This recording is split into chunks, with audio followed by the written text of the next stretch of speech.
La fenomenología del espíritu de Hegel, publicada en 1807, es uno de los textos más importantes de la historia de la filosofía moderna occidental. Ha sido muy influyente, pero también muy debatida. Y esto a todo nivel, incluyendo cuestiones tan básicas como de qué realmente trata el texto. Es acá donde nos encontramos claramente con el estilo que podemos llamar hegeliano, que es tan difícil de seguir y que genera polarización entre simpatizantes, que enfatizan su profundidad, y los detractores que enfatizan que es básicamente charlatanería. Por eso algunos especialistas de la obra de Hegel dicen que es con este texto que podemos apreciar que Hegel aquí realmente se vuelve o deviene Hegel. Mi interés en esta serie de episodios es tratar lo imposible, hacer una serie que presente lo que considero son los argumentos principales del texto, pero a un nivel introductorio y para una audiencia amplia no especializada. Eh, Enfatizando en esta lectura la importancia y relevancia que algunas partes de este texto pueda tener más allá de lo que interese a especialistas en Hegel o en idealismo alemán. Y para eso trataré de no hablar demasiado en hegeliano, o en todo caso a lo mucho iré explicando algunos términos técnicos si ello llega a ser necesario. Esto va a implicar, obviamente, una importante simplificación, pero mi aspiración es que esto no sea una burda distorsión de las ideas. La apuesta es que es posible concentrarse en algunos puntos interesantes, incluso si uno no tiene mucha formación en filosofía, aunque sí el interés. Ahora, esta idea surgió por una iniciativa muy buena del doctorado de filosofía de la Pontificia Universidad Católica de Chile, y se trata de un grupo de lectura de la fenomenología del espíritu de Hegel que ellos han armado y que se reúne semanalmente por Zoom.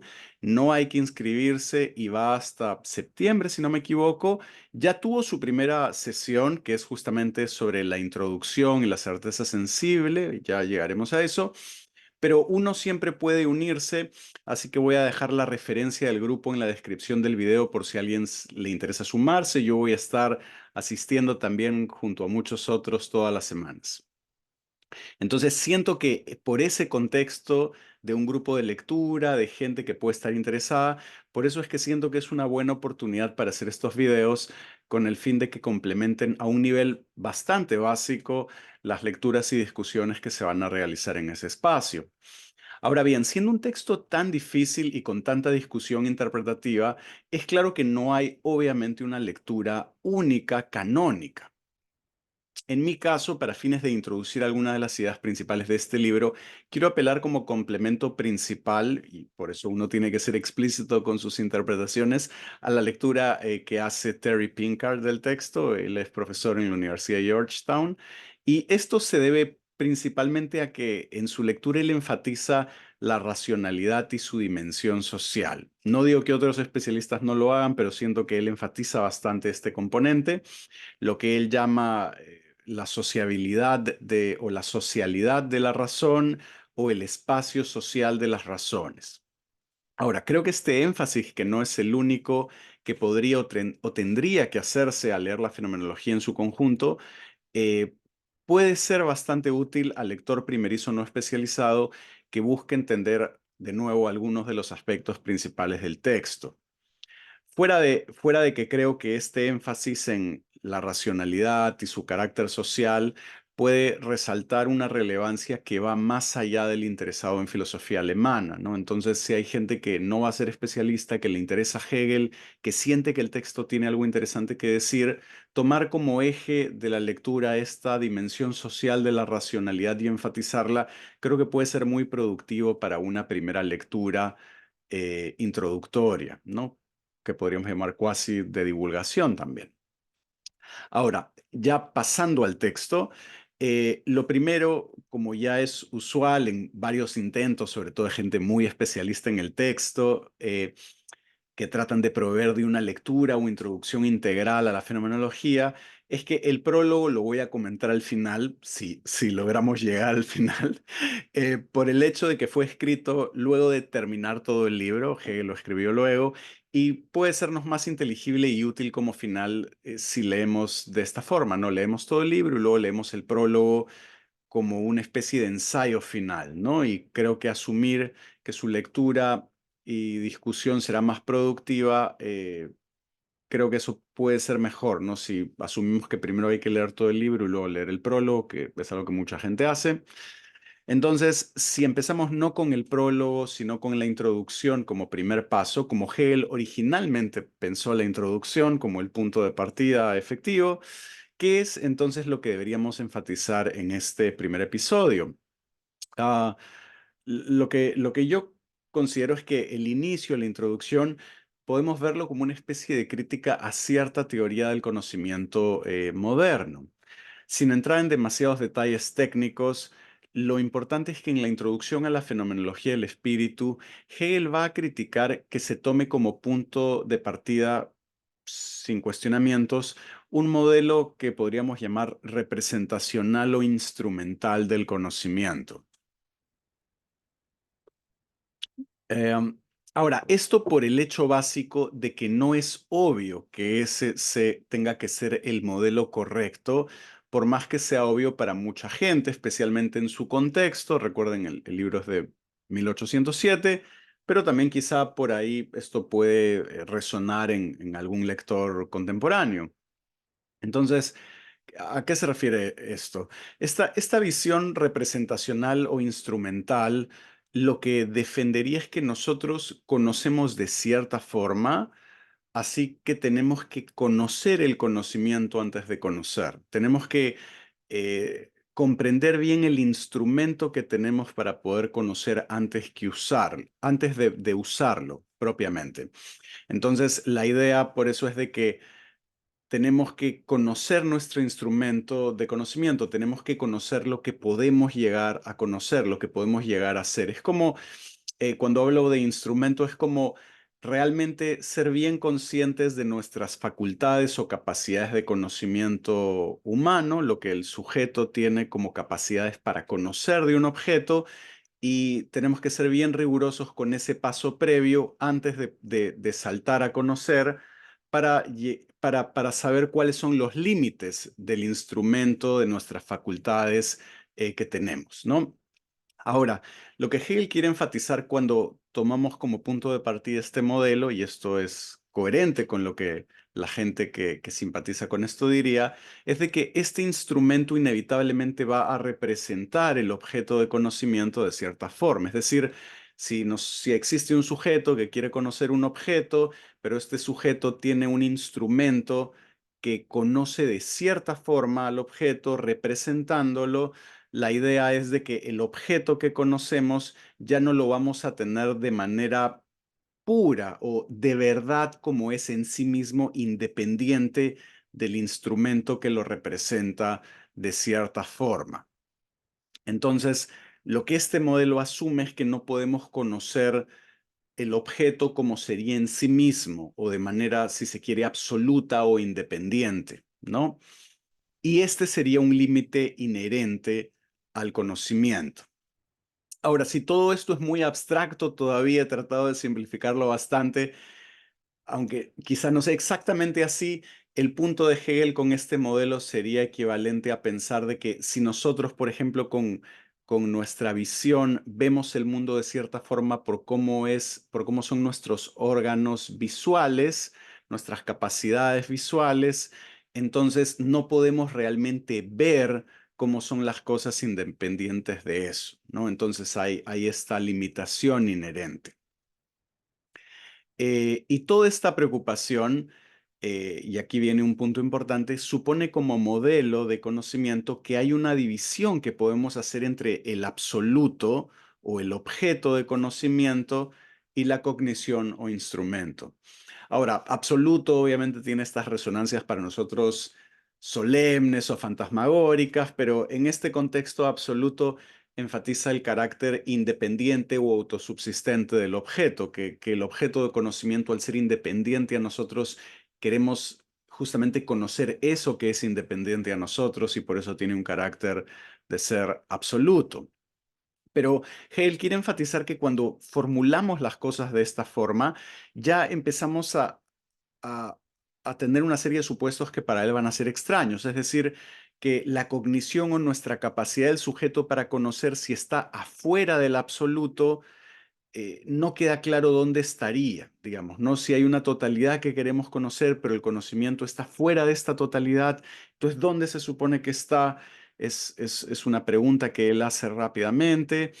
Eh, y el punto final o el punto fundamental para entender esto es que o una manera que creo que puede ser útil para señalar uno de los problemas principales de este modelo representacional que él está criticando en la introducción, es que en última instancia tenemos que trazar en la práctica una línea entre el conocimiento y el objeto, o entre el pensamiento y el mundo, y para señalar el límite, digamos, en la práctica tenemos que estar a ambos lados. Eso es lo que sugiere el texto, como que no se puede realmente poder trazar de manera inocente esta línea entre el instrumento y el objeto. Entonces, cuando decimos el instrumento representa, entonces hay un residuo que no sabemos y que no podemos conocer, hay una especie de supuesto que traza esta diferencia, que traza esta línea y entonces genera este problema.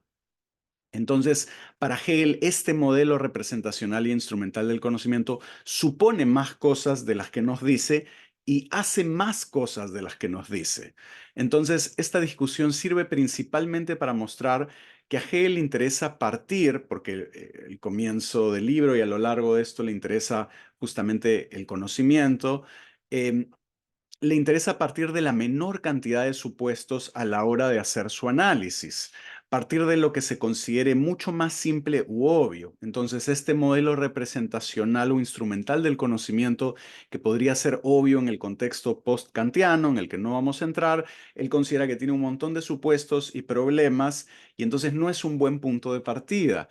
Lo que se tiene que hacer es partir de todavía lo que pueda ser más simple, más obvio, más razonable para la gente que quisiera ser lo menos dogmática posible.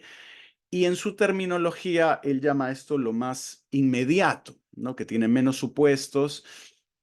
Y la idea es si al partir de lo más inmediato podemos realmente tener una especie de anclaje fundamental para poder conocer, porque el modelo representacional tiene una serie de problemas y supuestos. Ahora, lo segundo que es importante a tener en consideración en la introducción es que este modelo representacional e instrumental del conocimiento también pretende ser crítico y escéptico, en el sentido de decirnos con una supuesta humildad que no podemos saber cómo es el objeto sin el instrumento, que solamente podemos conocer la representación que provee el instrumento, pero no podemos conocer cómo sería el objeto en sí mismo. Pero Hegel critica también esta actitud del modelo representacional e instrumental y lo considera como un tipo de escepticismo, pero del que también tenemos que ser escépticos, que termina siendo en la práctica como una falsa modestia porque, digamos, hace más cosas de las que dice y dice que no podemos conocer mucho, o que hay que ser cautos o que no podemos saber cómo son las cosas en sí mismas, pero hay toda una serie de supuestos para prohibir que eso sea posible. Entonces también hay otra frase que se relaciona con esto en la introducción, donde Hegel también enfatiza que el miedo al error es el error mismo, digamos. Entonces, si es que criticamos la falsa humildad de no poder conocer de verdad el objeto, así como los supuestos que distinguen al instrumento del objeto, ¿qué tendríamos que hacer para pensar seriamente sobre el conocimiento? Que es lo que quiere hacer la fenomenología del espíritu de Hegel. Y aquí Hegel entonces, al criticar este modelo como punto de partida, va en lugar de eso a enfatizar que lo que hay que hacer es tomar en cuenta no solo un punto de partida más inmediato, como ya dije, mucho que pueda ser tomado como más obvio, como más simple, con menos supuestos, pero también hay que tomar el conocimiento o este tipo de modelos de la manera en que aparecen. Y esta idea de la aparición quiere decir, porque puede sonar un poco extraño, de que Hegel justamente está rechazando que no debemos hacer esta epistemología o esta teoría del conocimiento que consiste en teorizar sobre lo que es el conocimiento antes de conocer, que hay otras expresiones que a veces se usan sobre aprender a nadar antes de meterse a la piscina, digamos.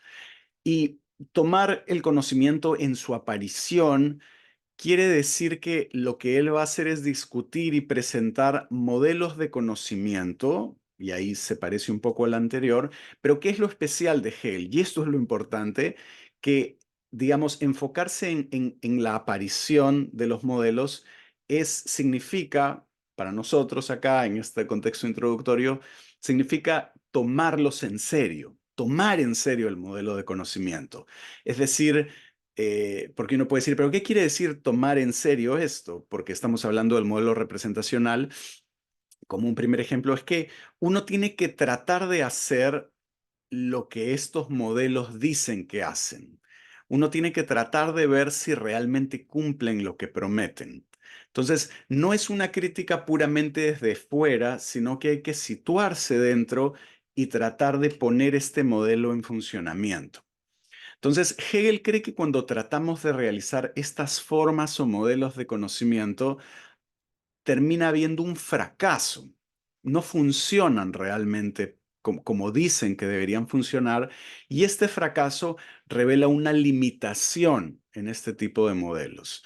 Y esto en otros contextos Hegel, por ejemplo, lo podría llamar unilateralidad. Pero lo que especialmente le interesa en este proyecto es que estos diferentes modelos o formas de conocimiento tienen estándares o criterios. Tratan de establecer estándares o criterios sobre cómo podemos conocer, qué sería conocer satisfactoriamente. Y Hegel cree que lo que hay que hacer, de nuevo, es tomar en serio este criterio, es tomar en serio el estándar y ver si realmente funciona. Y lo que va a suceder a lo largo del libro, y esto es un poco lo especial o distintivo de la fenomenología, es que, de nuevo, lo que va a suceder es un fracaso tras otro, fruto de que vamos a siempre tratar de seguir el criterio o el estándar, tratar de realizar lo que prescriben. Entonces, esta es la sucesión de lo que suele llamarse las figuras de la conciencia, que surgen justamente por el fracaso de tratar de realizarlas una a una, por tomarlas en serio. Y de este fracaso o limitación en cada caso va a surgir para Hegel una nueva forma. Y por eso esta narración trata de ser como continua a la luz de figuras que se suceden o surgen de otras, o de momentos que surgen de otros. Y es esa sucesión de apariciones de conocimiento, de modelos puestos en práctica y no de teorías del conocimiento antes de conocer, la que para Hegel va a tener una cierta lógica de desarrollo. Hegel piensa que hay una sucesión progresiva de este tipo de modelos y va a haber un momento del libro, eso lo digo como una especie como de spoiler alert, donde Hegel va a enfatizar el carácter social e histórico de la racionalidad. Y estas figuras van a empezar a verse luego no como modelos de conocimiento puramente epistemológicos o puramente ligados al conocer en un sentido más abstracto, sino como formas de vida históricas. Y esto va a estar asociado justamente al concepto de espíritu que está presente en el título del libro de Hegel. Entonces, el fracaso va a ser aquí, cuando ya estamos hablando mucho más de formas de vida colectivas e históricas, el fracaso de una forma de vida va a tener que ver con cómo se pierde sentido, se pierde inteligibilidad, se pierde justificación. Y esto también ocurre en estas formas de vida para Hegel a la hora de tratar de realizar lo que se proponen y de seguir los criterios que proponen. Entonces, en todos estos momentos, tanto cuando hablamos de modelos de conocimiento un poco más abstracto y luego cuando esto sea más colectivo, histórico, más social, como formas de vida, en toda esta sucesión donde se dan fracasos a la hora de querer tomarse en serio estas figuras, siempre este fracaso es productivo porque nos damos cuenta de estas limitaciones. Es decir, el fracaso no nos lleva a quedarnos con nada o en la nada, sino que muestra algo o abre ciertas posibilidades. No es puramente destructivo. Y esto es lo que Hegel llama negación determinada. Digamos, en este contexto, nosotros, para fines introductorios, podemos entender que esta expresión tan fundamental de negación determinada tiene que ver con lo que yo estoy llamando este carácter productivo de los fracasos en esta sucesión. Entonces, el objetivo, o perdón, sí, el objetivo final de esta narración que provee la fenomenología, esta sucesión con una cierta lógica de desarrollos de figuras de la conciencia, de modelos de conocimientos, de formas de vida, es que uno finalmente, esa es la pregunta o ese es el ascenso, si todos estos fracasos se van sucediendo con una cierta lógica progresiva, la idea es ver si al final uno puede estar a la altura del criterio que se ha puesto. Si existe algún tipo de forma de vida donde esto puede ser posible. Y esto es lo que también en la introducción se expresa en términos de ver si lo que él llama el concepto, o en este caso el conocimiento, termina correspondiéndose con el objeto, que a veces también se llama la esencia o lo verdadero. Entonces, este proceso de transformación y aprendizaje es lo que acá se llama experiencia. Y la narración de Hegel entonces es una historia donde colectivamente el lector, pero él también piensa que en los procesos históricamente dados que él está reconstruyendo, donde colectivamente aprendemos de la experiencia de todos los intentos anteriores, donde aprendemos de todos los fracasos anteriores productivamente. La fenomenología del espíritu es una narración que ordena estos intentos como una narrativa de progreso. Es la ciencia de lo que la conciencia aprende de la experiencia, especialmente de los fracasos. Lo que filosóficamente vamos aprendiendo, y aquí es donde viene el énfasis interpretativo que yo quiero darle con fines introductorios, es que lo que filosóficamente vamos aprendiendo son formas de evaluar razones para nuestras creencias y acciones. ¿Qué razones tienen autoridad y por qué son legítimas para uno? Podemos dudar en muchos contextos de la autoridad de las razones o de la justificación que damos sobre estas razones, especialmente para nuestras formas de vida colectivas e históricas, ¿no? Lo que Hegel llama espíritu. El test de todo esto es siempre que las tomemos en serio y en sus propios términos. Por eso puede hablarse de que el análisis o crítica de Hegel suele ser un tipo de crítica interna o inmanente, porque no criticamos la promesa o el proyecto desde fuera. Lo que hacemos es tratar de ver si la promesa de conocimiento o de vivir de cierta forma puede realmente ser cumplida si lo intentamos. El resultado, de nuevo, es una historia de la racionalidad donde retrospectivamente vemos una sucesión progresiva, con una cierta lógica de desarrollo. Pero esto es más como en el texto de Hegel, es más como una necesidad argumentativa más que causal. Y esto se relaciona con lo que, lo que menciona, lo que siempre se menciona cuando se asocia a Hegel con la idea de la dialéctica, y vamos a ver cómo hay esta sucesión a través de un tipo de necesidad argumentativa que surge del fracaso de intentar tomar estos criterios en serio en modelos de conocimiento o en formas de vida.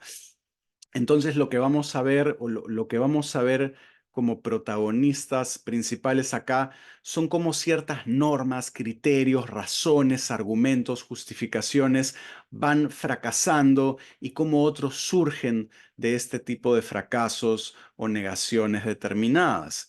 Y esta historia de la racionalidad, de las figuras de la conciencia, de las formas de vida, es una historia que busca sobre todo dar cuenta de lo distintivo de la modernidad, de la racionalidad moderna y de una forma de vida moderna, de si esto es posible, de cómo es posible, de qué significa. Y específicamente porque modernidad hoy para nosotros es una cosa bastante amplia, pero en el texto en el contexto del libro estamos enfatizando sobre todo la racionalidad y la forma de vida que surge para Hegel luego de la Revolución Francesa, que recuerden que es como en 1789, y durante las guerras napoleónicas, eh, principalmente o hasta 1807, donde fue publicado el texto, ¿no? Y esto es, yo creo, también el otro tema eje que tenemos que enfatizar, que esta lógica de desarrollo o progresiva es finalmente una manera de entender cómo surge la modernidad, qué es lo distintivo de la modernidad y qué tipo de promesa tendría que cumplir la modernidad, ¿no? Y la fenomenología trata de pensar esto. Entonces también hay este componente esencial de pensar su propia época, ¿no? Que es algo también tan importante para Hegel y que es algo que va a continuar luego en su filosofía posterior. Entonces voy a dejarlo aquí. De nuevo, muchas gracias por su atención. Si les interesa, si les sirve como complemento o si se van a sumar a este grupo, digamos, parece muy bueno. Y también, de nuevo, si les interesa, también si quieren suscribirse a este canal o compartirlo con quien pueda servirse, esto también lo apreciaría bastante. O también dejar algún tipo de comentario, sugerencia o crítica, también está muy bueno. Así que nada, gracias y ya nos vemos en el siguiente episodio.